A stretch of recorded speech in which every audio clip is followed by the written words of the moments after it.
For more latest videos and updates, please subscribe our channel and hit the bell icon.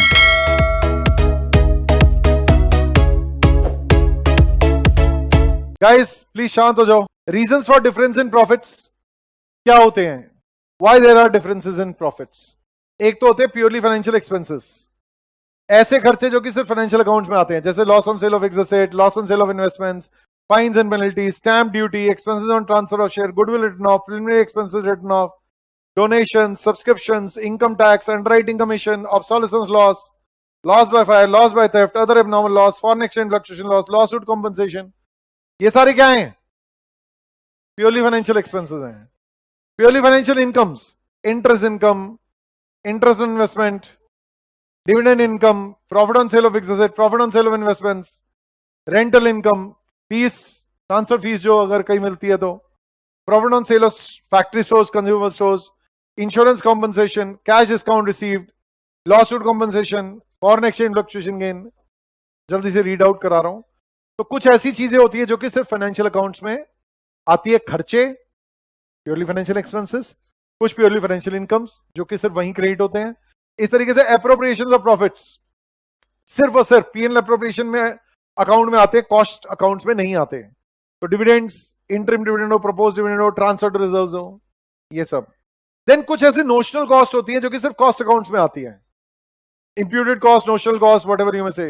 Salary to owner manager, notional figure, जो notional salary manager कहता है, या मतलब जो मालिक है वो कहता है भाई मैं अपनी तनख्वाह अगर मैं किसी और के लिए काम करता तो तनख्वाह मिलती. या notional rent of own building, या notional depreciation of fully depreciated asset जिसकी बुक वैल्यू नील है, तो ये भी इसकी वजह से भी डिफरेंस आता है. फिर अंडर एब्जॉर्प्शन हो सकते हैं. आप ओवरहेड्स में जो आप कॉस्टिंग में जो ओवरहेड चार्ज करते हो उसको एब्जॉर्ब्ड ओवरहेड्स कहा जाता है, जो फाइनेंशियल अकाउंट्स में एक्चुअल ओवरहेड चार्ज करते हैं. तो अगर एब्जॉर्ब कम है तो अंडर एब्जॉर्ब्ड है, अगर एब्जॉर्ब ज्यादा है तो ओवर एब्जॉर्ब्ड ओवरहेड्स हैं. और इनके ट्रीटमेंट आप ओवरहेड्स के चैप्टर में पढ़ते हो. 3 तरह के ट्रीटमेंट होते हैं. एक ट्रीटमेंट होता है सप्लीमेंट्री रेट निकाल के एडजस्ट कर देते हैं अपनी finish goods cost of sales और वर्क इन प्रोग्रेस को. एक होता है कॉस्टिंग बिल अकाउंट में चार्ज कर देते हैं. एक तीसरा होता है नेक्स्ट ईयर अकाउंट में कैरी फॉरवर्ड करते हैं. यही रिकंसिलिएशन में आता है, क्योंकि सप्लीमेंट्री रेट करके आपने अगर अपने कॉस्ट अकाउंट्स को एडजस्ट कर दिया तो रिको में तो आएगा नहीं. अगर आपने कॉस्टिंग बिल में एडजस्ट कर दिया, मींस कॉस्ट अकाउंट के प्रॉफिट एडजस्ट कर दिया, फिर रिको में नहीं आएगा. रिको में तभी आएगा जब आपने उसको कैरी फॉरवर्ड किया है. आगे फिर different basis of stock valuation. Let's say यहां फीफो है, वहां वेटेड एवरेज है, ठीक है जी. कोई भी methods of stock valuation different है, और डिफरेंट मेथड्स या रेट्स ऑफ चार्जिंग डेप्रिसिएशन, एक में एसएलएम, दूसरे में डब्ल्यूडीवी, या यहां 20% पर एनम डेप्रिसिएशन है, वहां 25% है. तो इस वजह से डिफरेंसेस आ सकते हैं. तो रिकंसिलिएशन करने के लिए आपको रिकंसिलिएशन स्टेटमेंट बनानी होगी या मेमोरेंडम रिकंसिलिएशन अकाउंट बनाना होगा. Reconciliation statement, net profit as per cost account से जनरली हम शुरू करते हैं, फाइनेंशियल अकाउंट्स पे आते हैं. तो ऐसे कोई कमाई है जो कि सिर्फ और सिर्फ फाइनेंशियल अकाउंट्स में ही है. वंस अगेन, ये फाइनेंशियल अकाउंट्स, ये कॉस्ट अकाउंट्स. फाइनेंशियल अकाउंट्स में कोई इनकम आई है, कॉस्ट में नहीं आई, कॉस्ट को फाइनेंशियल में लेकर आना है, ऐड कर दो. कोई ऐसे खर्चे जो कि सिर्फ यहां चार्ज हुए, यहां नहीं हुए, माइनस कर दो. कोई हमारे कहां गया अभी, प्योरली फाइनेंशियल एक्सपेंसेस, ये रहा, नॉट इन कॉस्ट अकाउंट्स. फिर कुछ नोशनल एक्सपेंसेस है सिर्फ कॉस्ट अकाउंट्स में, अपॉर्चुनिटी कॉस्ट चार्ज हुई अगर तो ऐड बैक कर दो इसको. कोई ओवरहेड्स चार्ज होते हैं, मेरे प्रॉफिट डाउन जाते हैं, खर्चे से मेरे प्रॉफिट डाउन जाते हैं. एक्चुअल ओवरहेड्स हुए 1 लाख, और एक्चुअल ओवरहेड्स है 1 लाख, और एब्जॉर्ब्ड ओवरहेड है 1,20,000. एब्जॉर्ब ज्यादा हुए, खर्चे ज्यादा चार्ज कर दिए कॉस्ट अकाउंट्स में, 20,000 आपको ऐड करने पड़ेंगे. Opening stocks are in nature of expenses, closing stocks are in nature of income, क्योंकि वो क्रेडिट करते हैं, याद है. तो ओपनिंग स्टॉक से प्रॉफिट डाउन जाएंगे, क्लोजिंग स्टॉक से अप जाएंगे. अगर आपके opening stock, let's take an example, cost accounts में आपने दिखाया है 2 लाख और फाइनेंशियल अकाउंट्स में 1,50,000, यहां ज्यादा दिखा रखा है. ओपनिंग स्टॉक ज्यादा खर्चा दिखा रखा है, ओपनिंग स्टॉक खर्चे की तरह ऐड कर दो. यही आपकी क्लोजिंग स्टॉक्स आ रहे income. Let's say closing stock हमने यहां पर फाइनेंशियल अकाउंट्स में 5 लाख दिखाया है, कॉस्ट अकाउंट्स में 4 लाख दिखाया है, कम दिखाया है, ऐड करेंगे. Then depreciation, take an example, यहां पर हमने 6 लाख चार्ज कर दिए कॉस्ट अकाउंट्स में, फाइनेंशियल अकाउंट्स में 4,50,000 चार्ज किया है, ऐड करेंगे. इस तरीके से ये तो बता ही चुका हूं मैं. फिर अप्रोप्रिएशन सिर्फ फाइनेंशियल अकाउंट में चार्ज हुई है, कॉस्ट में नहीं हुई, लेस करेंगे. फिर कोई नोशनल इनकम सिर्फ और सिर्फ अगर कॉस्ट अकाउंट में कोई इनकम लिया, यहां पे कोई ऐसी इनकम नहीं लिया है, उसको फिर माइनस करना पड़ेगा कॉस्ट को फाइनेंशियल पे आने के लिए। लेट्स से आपके एक्चुअल ओवरेज है 1 लाख और आपके एब्जॉर्ब्ड ओवरेज है 80,000, अंडर एब्जॉर्ब्ड है, माइनस करेंगे। एब्जॉर्ब्ड और लेस, अंडर एब्जॉर्ब्ड, कॉस्ट को फाइनेंशियल पे ले जाने के लिए माइनस करना पड़ेगा। आपके ओपनिंग स्टॉक सारे nature of expenses, let's say वही चीज बोलता हूं, 1 लाख के आपके फाइनेंशियल अकाउंट्स में ओपनिंग स्टॉक है, यहां 80,000 के ओपनिंग स्टॉक है, लेस करेंगे। क्लोजिंग स्टॉक सारे nature of income, let's say यहां 5 लाख रुपए की क्लोजिंग स्टॉक दिखा रखे हैं, फाइनेंशियल अकाउंट्स में 6,50,000 दिखा रखे हैं, लेस करना पड़ेगा, इनकम ज्यादा दिखा रखी है। और डिप्रीशिएशन अगर इन्होंने once again let's say cost accounts में चार्ज किया है 50,000 और फाइनेंशियल अकाउंट्स में 60,000, यहां कम चार्ज किया, अंडर चार्ज किया है, लेस करेंगे। ये retained earning as per financial accounts आ जाएगी। इसी चीज को आप डेबिट क्रेडिट करके करेंगे। जो चीजें आप ऐड कर रहे हो वो सारे क्रेडिट कर दो, जो चीजें माइनस कर रहे हो वो आप डेबिट कर दो। तो ये मेमोरेंडम रिकंसिलिएशन अकाउंट होता है। ये net profit as per cost account से शुरू होता है, by net profit as per cost account. Purely financial income credit हो गई, purely cost expenses charge only in cost account credit हो गया। Over valuation of opening stock, over absorption of overheads, over charging of depreciation, under valuation of closing stock यहां पर आ गया। जो चीजें minus होती हैं वो सारी डेबिट कर दो। Purely financial expenses, under valuation of opening stock, appropriation of profits, over valuation of closing stock, under absorption of overheads, depreciation under charge, notional income in cost accounts. ये रिटेन अर्निंग्स आपका balancing figure ये tally हो जाना चाहिए as the case में भी। ये आपका हो गया रिको का काम खत्म। Okay guys, let us start job and batch costing. ना जॉब एंड बैच कॉस्टिंग किन के लिए लगता है? उन एंटिटीज के लिए लगता है जहां पर कि 1 साल से कम की जॉब्स लगती हैं, that is the specific order from customers लगते हैं। तो जॉब एंड बैच कॉस्टिंग जो है वो हम लोग कैसे लगाते हैं देखो जरा। सिंपल, हमारे पास हर जॉब की सेपरेट कॉस्ट शीट बनाई जाती है। For each job a separate cost sheet is prepared. जैसे आप वहां प्रोडक्ट कॉस्ट शीट बनाते थे, यहां फॉर्मेट सेम है, एग्जैक्टली सेम है। सारी डायरेक्ट कॉस्ट को प्राइम कॉस्ट कहते हैं, फैक्ट्री ओवरहेड कहते हैं, factory cost and so on and so fourth. ये जो है determination of cost of material issued आपने निकालना है for the job, labour charges निकालने हैं, फिर उसके बाद ओवरहेड्स एब्जॉर्ब। मेन गेम जो है ना ओवरहेड्स की होती है। ओवरहेड्स को कैसे एब्जॉर्ब करते हैं? यूजुअली ओवरहेड्स को एब्जॉर्ब कैसे करते हैं? On the basis of machine hours या लेबर आवर्स। तो ये जॉब कॉस्टिंग में आपको ध्यान रखना है। जॉब कॉस्ट शीट में मेरे को कुछ नया नहीं सिखाना, वही सेम कॉस्ट शीट है, तो मैं फॉर्मेट नहीं डिस्कस कर रहा, कुछ मैंने दिया भी नहीं हुआ। एक चैप्टर में पढ़ लिया, अब हर चैप्टर में पढ़ने की जरूरत नहीं होती। जैसे ईओक्यू होता है वैसे यहाँ ईबीक्यू है, बस फर्क क्या है? वहां 2 into A into O upon C था, यहाँ 2 into A into S upon C. S is setup cost, ठीक है जी। तो 2 वहां जो था एनुअल रॉ मटेरियल की रिक्वायरमेंट थी, रॉ मटेरियल की डिमांड थी। यहां डिमांड ऑफ फिनिश गुड्स है कि हमने फिनिश गुड जो फिनिश प्रोडक्ट जो है उसको कितना हमने देना है या सप्लाई जैसे करना है। तो एनुअल डिमांड या रिक्वायरमेंट ऑफ फिनिश गुड्स कितनी है उस हिसाब से हमें उसकी प्रोडक्शन करनी है। अगर डिमांड दी हुई हो कि कितना है तो उतनी प्रोडक्शन करेंगे, ये मान के चलते हैं। ऐसे सेटअप कॉस्ट हर बार जब भी हमें बैच प्रोड्यूस करना है सॉरी बस यार ये खत्म हो जाएगा। अरे मां मेरी बज गई है बैक की ना। ओके, सेटअप कॉस्ट जो है, setup cost per setup is what, ये आपको जब भी प्रोडक्शन चालू करनी, जैसे आपको याद हो ओवरहेड्स के चैप्टर में आपने सेटअप टाइम देखा था। Setup time is make ready time, तो setup cost is make ready cost. हम अपने जो भी ये मशीन को तैयार कर रहे हैं प्रोडक्शन के लिए, और फिर ये carrying cost per unit per annum ये सी है एज द केस में भी। अच्छा, जैसे वहां पे root 2 into A into O into सी होता था एनुअल रेलिवेंट कॉस्ट, यहां पर इसी तरीके से 2 into A into S into सी है। फिर वहां जैसे एनुअल ऑर्डर्स होता था ए डिवाइड बाय ईओक्यू, यहां ए डिवाइड बाय ईबीक्यू है, नंबर ऑफ सेटअप्स। एनुअल जैसे ऑर्डरिंग कॉस्ट होता था, ordering cost per order multiplied by number of orders, यहां number of setups into setup cost per setup. फिर जैसे वहां टाइम बिटवीन सेटअप्स होता था 360 डेज या 12 months into number of set divide by number of setups, वहां number of orders होता था। कैरिंग कॉस्ट जैसे वहां EOQ divide by 2 into carrying cost per unit होता था, यहाँ EBQ divide by 2 into carrying cost per unit है। जैसे cost per unit in batch अगर निकालना हो, total cost per batch divide by number of units produce in the batch, ऐसे निकाला जा सकता है। एक्स्ट्रा कॉस्ट इनकर्ड, इसका क्वेश्चन आ सकता है, this is one of the anticipated question. मैंने जो टेस्ट वाला क्वेश्चन रखा है यही वाला रखा है जहां तक मुझे याद है कि भाई ईओक्यू जैसे वहां नहीं था, ईओक्यू नहीं मंगाया, दूसरा ऑर्डर साइज मंगा लिया, अरे बता कितना एक्स्ट्रा कॉस्ट खर्च कर रहा है। तो वैसे यहां पर भाई आप कितना ईबीक्यू के अलावा कौन सा साइज मंगा रहे हो, जो भी साइज मंगा रहे हो उसकी ये सेटअप कॉस्ट हो गई, ये कैरिंग कॉस्ट हो गई, कैरिंग कॉस्ट, सेटअप कॉस्ट, ये आपकी किसकी है, अदर देन ईबीक्यू। इसमें से आप माइनस कर दोगे जो आपका ईबीक्यू की कॉस्ट है, या आप इसमें से यूं ही कर सकते हो, इसकी जगह पे और कर सकते हो, इसकी जगह पे और कर सकते हो, क्या दिस माइनस 2 इंटू ये इंटू एस इंटू सी, ऐसे करके आप ये माइनस कर सकते हो। दैट्स इट, ये खत्म हो गया। गाइस, कॉस्ट बुक कीपिंग दो तरीके से अकाउंटिंग हो सकती है, एक नॉन इंटीग्रेटेड, एक इंटीग्रेटेड। मैंने आपको रिकमेंडेशन दी है, अगर आप अपनी कॉस्ट बुक्स बनाएं तो इस ऑर्डर में बनाएं। सबसे पहले आप मटेरियल या स्टोर्स लेजर कंट्रोल बनाएं, उसके बाद आप wages control, production overheads control, जैसे कॉस्ट शीट बनती है, मटेरियल, लेबर, फैक्ट्री ओवरहेड्स, फिर डब्ल्यूआईपी बनाएं, फिर एडमिनिस्ट्रेशन ओवरहेड्स बनाएं, रिलेटेड टू प्रोडक्शन यहां जाएंगे, जनरल एडमिनिस्ट्रेशन जो है कॉस्ट ऑफ सेल्स में जाएंगे, फिर फिनिश गुड्स बनाएं, उसके बाद general administration, selling and distribution के कंट्रोल अकाउंट बनाएं, फिर कॉस्ट ऑफ सेल्स बनाएं, और लास्ट में कॉस्टिंग पिन अकाउंट बनाएं।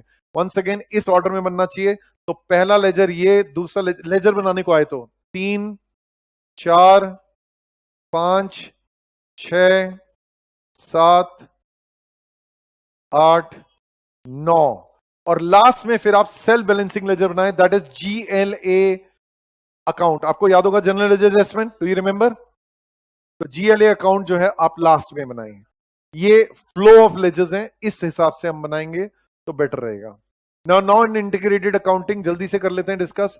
आपको एक थियोरेटिकल क्वेश्चन भी पूछा जा सकता है कि आप बताएं किस केस में रिकंसिलिएशन की जरूरत नहीं पड़ेगी। आपको एक थियोरेटिकली क्वेश्चन पूछा जा सकता है, रिकंसिलिएशन का कह दो या कॉस्ट बुक कीपिंग का कह दो, दोनों का मिक्स क्वेश्चन ही है। आपको बताओ दो तरीके की अकाउंटिंग होती है, एक इंटीग्रेटेड, एक नॉन इंटीग्रेटेड। नॉन इंटीग्रेटेड में क्या होता है, कॉस्ट बुक्स अलग बनती है, फाइनेंशियल बुक्स अलग बनती है। कॉस्ट बुक्स में हम लोग क्या करते हैं गाइस, कॉस्ट बुक्स हम लोग सिर्फ और सिर्फ, कॉस्ट बुक जो है हम लोग सिर्फ और सिर्फ नॉमिनल अकाउंट्स बनाते हैं। और अगर इंटीग्रेटेड बनाते हैं, क्योंकि फाइनेंशियल बुक्स में हम रियल, नॉमिनल और पर्सनल तीनों अकाउंट्स बनाते हैं, और कॉस्ट अकाउंट्स में हम लोग, याद है कॉस्ट अकाउंट्स को हम लोग कॉस्ट कंट्रोल अकाउंट्स भी कहते हैं। तो cost control accounts are only nominal accounts, और रियल और पर्सनल की जगह एक सेल्फ बैलेंसिंग लेजर बनता है जिसको हम लोग कहते हैं जीएलए। और फाइनेंशियल बुक्स बनती है वो रियल, नॉमिनल, पर्सनल सब दिखाती हैं। तो जब टू सेट्स ऑफ बुक्स बनाती है non integrated books, two separate books, तो उस केस में हमें रिकंसिलिएशन की जरूरत पड़ती है। और अगर इंटीग्रेटेड बुक्स बनाते हैं, अगर सिंगल सेट ऑफ बुक्स बनाते हैं, तो उस केस में रिकंसिलिएशन की जरूरत नहीं पड़ती, क्योंकि एक्चुअल प्रॉफिट आ जाएंगे, कहानी खत्म। शुरू करते हैं। अगर आपने मटेरियल परचेज किया, चाहे कैश के लिए किया हो चाहे क्रेडिट के लिए किया हो, वैसे आप करते थे materials to cash, material to credit. अब मटेरियल्स की जगह स्टोरेज लेजर कंट्रोल आ जाएगा, और कैश नहीं आता, रियल है। क्रेडिटर्स नहीं आएगा क्योंकि वो पर्सनल है, तो जीएलए आ जाएगा टू जीएलए। अगर किसी स्पेशल जॉब के लिए आपने कोई मटेरियल खरीदा, तो उस जॉब का डब्ल्यूआईपी डेबिट कर दोगे टू जीएलए। अगर मटेरियल आपने इशू कर दिया तो डब्ल्यूआईपी में भेज दोगे to storage ledger control, store room से जा रहा है। इनडायरेक्ट मटेरियल इशू हुआ है तो जिस भी ओवरहेड, चाहे अगर आपका इनडायरेक्ट मटेरियल फैक्ट्री में इशू हुआ है तो factory overheads control, office administration के लिए हुआ है तो office administration overheads control, selling and distribution के लिए हुआ है तो selling and distribution overheads control to storage ledger control account. Material अगर रिटर्न कर दिया सप्लायर ने तो GLA account debited to SLC reverse. फिर उसका material return from shop floor, SLC to WIP. भैया सुनो, जब हमने इशू किया था तो हमने क्या किया था, इशू किया था तो डब्ल्यूआईपी को डेबिट कर दिया था, एसएलसी से निकाल के डब्ल्यूआईपी में भेज दिया। अब वापस आ गया तो एसएलसी में वापस आ गया डब्ल्यूआईपी से निकल के। Material transfer from one job to another, इसकी कायदे से डब्ल्यूआईपी टू डब्ल्यूआईपी एंट्री होती है। तो जो भी जॉब नंबर है, जो भी ट्रांसफरी जॉब है, उस ट्रांसफरी जॉब का अकाउंट डेबिट करेंगे। ठीक है जी, कि भाई हम लोग इस पे ट्रांसफर कर रहे हैं, और ट्रांसफरर जॉब का क्रेडिट करेंगे। मैंने आपको एग्जांपल दिया था, याद हो तो, सलमान खान, भूल गया था, सलमान खान आया और विकी कौशल के लिए कोई आई हुई थी जीन्स का कपड़ा, उसने कहा हाँ भाई यार ये वाला मुझे पसंद है। कहता है ये तो इशू होके इसके लिए आया है, विकी कौशल के लिए। कहता है उसने मेरी वाली ली, मैं उसकी वाली जीन्स का कपड़ा लूंगा, तो व्हाटएवर, मेरे लिए इसकी जीन्स बना के दो। तो इन्हें ट्रांसफर करना पड़ गया। आ गया, गुड, हार्डली 10 मिनट। तो WIP transferee job, Salman Khan की जॉब, इसके लिए भेज दिया गया है to WIP of transferor job. As you can see, Vicky Kaushal की जॉब से निकाल दो। Sale of material GLA to SLC. ठीक है जी। इसका अगर लॉस होगा तो आप कॉस्टिंग बिल में डेबिट कर दोगे, प्रॉफिट होगा तो टू कॉस्टिंग बिल कर दोगे। जैसे आपने मटेरियल परचेज किया था तो एंट्री क्या की थी, एसएलसी टू जीएलए, सेल होगा तो जीएलए टू एसएलसी। अच्छा, नॉर्मल लॉस होगा तो मैंने आपको बताया था फेवरेट तरीका क्या होता है, फैक्ट्री वाइज में चार्ज करते हैं। मटेरियल कॉस्ट के चैप्टर में भी आपको बात बताई थी कि हम लोग क्या करते हैं, उसको इश्यूज करके दिखा देते हैं, स्टोर्स लेजर से इश्यू करके दिखाते हैं और कहते हैं फैक्ट्री वाइज में चार्ज करो, तो ये factory wise control to SLC. But कई बार क्या होता है सीधा डब्ल्यूआईपी में चार्ज कर देते हैं। मेरा फेवरेट तरीका भी factory wise control to SLC, मेरी रिकमेंडेशन भी यही है, ये फर्स्ट चॉइस है। सेकंड डब्ल्यूआईपी अगर बोलेगा तो कर देंगे, क्योंकि एक्चुअली क्या होता है जॉब कॉस्टिंग में तो अलग अलग डब्ल्यूआईपी में अलग अलग चार्ज होगा, तो पहले फैक्ट्री वाइज में लाओ, वहां से एब्जॉर्ब करो। एबनॉर्मल लॉस होगा तो costing bill account debited to SLC. Carriage inverse या फ्रेट इनवर्स, ट्रांसपोर्टेशन इनवर्स का एसएलसी टू जीएलए की एंट्री होती है। पर अगर वो कहता है यार कैरेज इनवर्स के लिए हमने अपना व्हीकल रखा हुआ है, अपना बंदा रखा हुआ है, मेरा बंदा जाके लेके आता है, तो उसका फिर फैक्ट्री ओवरहेड्स कंट्रोल या works overheads control to GLA की एंट्री करते हैं। जनरली तो हम लोग आउटसाइडर से ही मंगवाते हैं, आउटसाइडर से मंगवाते हैं तो एसएलसी टू जीएलए कि भाई मटेरियल की कॉस्ट परचेज कॉस्ट में ऐड कर दे। अगर हमने अपने व्हीकल्स रख रखे हैं लाने के लिए तो उस केस में works overheads control to GLA. Labour cost incurred, wages and salaries incurred, wages and salaries paid accrued जो मर्जी हो, तो wages and salaries control account debited to GLA. अब allocation of direct and indirect wages, जो direct wages है वो तो WIP में चली जाएंगी, जो इनडायरेक्ट वेजेस है वो रिस्पेक्टिव ओवरहेड्स। अगर आपकी वेजेस एंड सैलरीज फैक्ट्री की है तो फैक्ट्री ओवरहेड्स में इनडायरेक्ट वेजेस है, तो अगर इनडायरेक्ट लेबर आपकी ऑफिस की है तो office administration overheads control, selling and distribution की है तो selling and distribution overheads control to wages and salaries control account.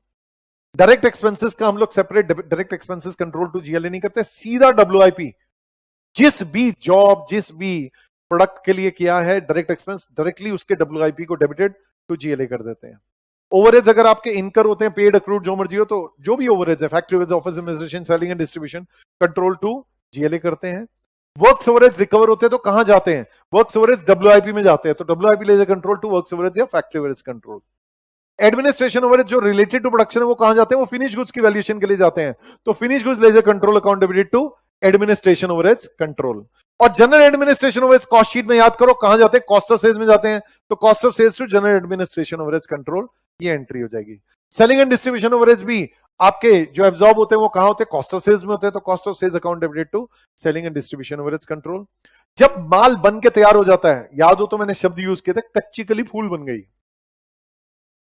तो हम क्या कहते थे, फूल टू कच्ची कली, फूल इज फिनिश गुड्स टू कच्ची कली WIP, finish goods to WIP, फूल टू कच्ची कली, दैट वे। फिर उसके बाद जो है cost of goods sold, COGS, भैया कॉस्ट ऑफ सेल्स में डालो, फिनिश गुड्स से निकालो, तो cost of sales account debited to finish goods. कई बार क्या होता है वापस भी आ जाता है, तो रिवर्स एंट्री हो जाएगी, फिनिश गुड्स टू डब्ल्यूआईपी। अगर हम लोगों ने cost of finish goods return by customer है तो finish goods to cost of sales कर देंगे। सेल की एंट्री सिंपल, कैश सेल हो तो cash to sales, debtors to sales, ये नहीं करते हम लोग करते हैं GLA account debited to sales, फिर करते हैं sales account debited to costing bill, तो जीएलए टू सेल्स फिर सेल्स टू कॉस्टिंग बिल, तो लोग लेजर्स में तो कंबाइन एंट्री कर देते हैं, GLA account debited to costing bill account. Ledger में चलेगा, जर्नल में नहीं चलेगा, जर्नल में जीएलए टू सेल्स लिखना। लेजर बनाते समय आप सेल्स का लेजर अवॉइड करो, जीएलए टू कॉस्टिंग बिल, तो कॉस्टिंग बिल में बाय जीएलए ब्रैकेट में सेल्स लिख देना। सेल्स रिटर्न टू जीएलए, अगर आप जर्नल एंट्रीज कर रहे हो तो ये करना, नहीं तो लेजर्स में आप कॉस्टिंग बिल अकाउंट डेबिटेड, क्योंकि अल्टीमेटली सेल्स रिटर्न ने कॉस्टिंग बिल में चले जाना है। फिर जो कॉस्ट ऑफ सेल्स जो है वो ट्रांसफर कर देते हैं कॉस्टिंग बिल में, तो costing bill account debited to cost of sales, इसके डेबिट साइड में आ गया। अब अगर आपके कोई अंडर एब्जॉर्ब्ड ओवरहेड्स है जो कि राइट ऑफ किए हैं, ये तो हम अभी ओवरहेड्स के चैप्टर में भी पढ़ चुके हैं। Under absorbed overheads written off की एंट्री क्या होती थी, costing bill account to overheads control, और अगर over absorbed overhead written off तो overheads control to costing bill account. अच्छा याद है cost accounts non integrated books क्या है, किसका पुतला है, जीएलए का पुतला है, जीएलए से आई है, जीएलए में मिल जाएंगी, if you guys remember, good great. तो जो भी प्रॉफिट बचेगा कॉस्टिंग बिल में उसको जीएलए में डालो और खत्म करो। प्रॉफिट है तो कॉस्टिंग बिल टू जीएलए, क्योंकि आपको पता ही है प्रॉफिट डेबिट साइड पे आता है, costing bill account debited to GLA. और अगर लॉसेस बैलेंसिंग फिगर बच रहे हैं तो GLA to costing bill, that's the end of it. ये नॉन इंटीग्रेटेड है। अब इसी में मैं इंटीग्रेटेड बता देता हूं, नो जीएलए हटा दो, आप लोग ही बताओगे। सुनो जी, पहली चीज, अगर हमने स्टॉक परचेज किया फॉर क्रेडिट तो एसएलसी टू क्रेडिटर्स, अगर कैश किया तो टू कैश।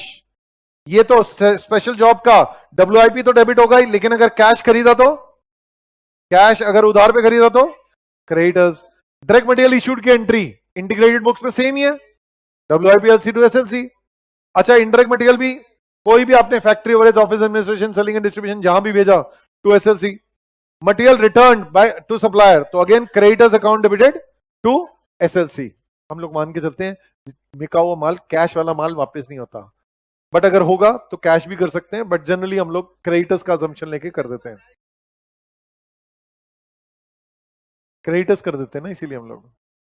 फिर उसके बाद मटेरियल रिटर्न, भाई जब हमने इशू किया था तो WIP टू SLC किया था, अब SLC टू WIP करने हैं।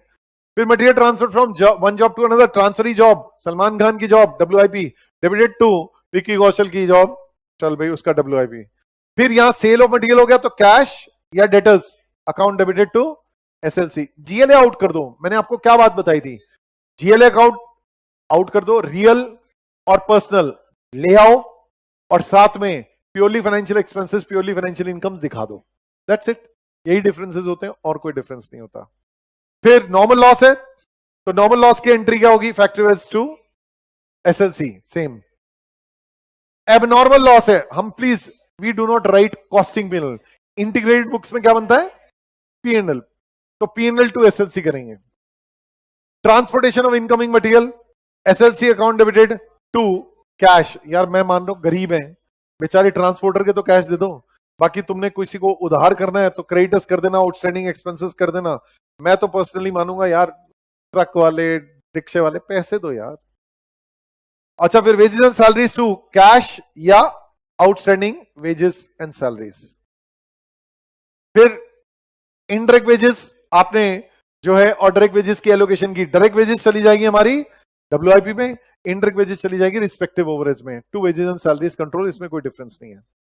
फिर direct expenses WIP of that particular job या that particular product to cash या जो भी आपके अक्रूड एक्सपेंसेस हैं। ओवरहेड्स इनकर्ड पेड तो overheads control account debited to GLA, या आप जैसा भी आप GLA की जगह तो कैश या अक्रूड एक्सपेंसेस, आउटस्टैंडिंग एक्सपेंसेस जो भी है। वर्क्स ओवरहेड्स रिकवर्ड सेम है, WIP to works overheads control. Administration overheads recovered to cost of production तो finish goods to administration overheads control. General administration overheads cost of sales to administration overheads control. Selling and distribution overheads recovered cost of sales to selling and distribution overheads control. Finish goods produced, finish goods to WIP। Cost of goods sold, cost of sales to finish goods.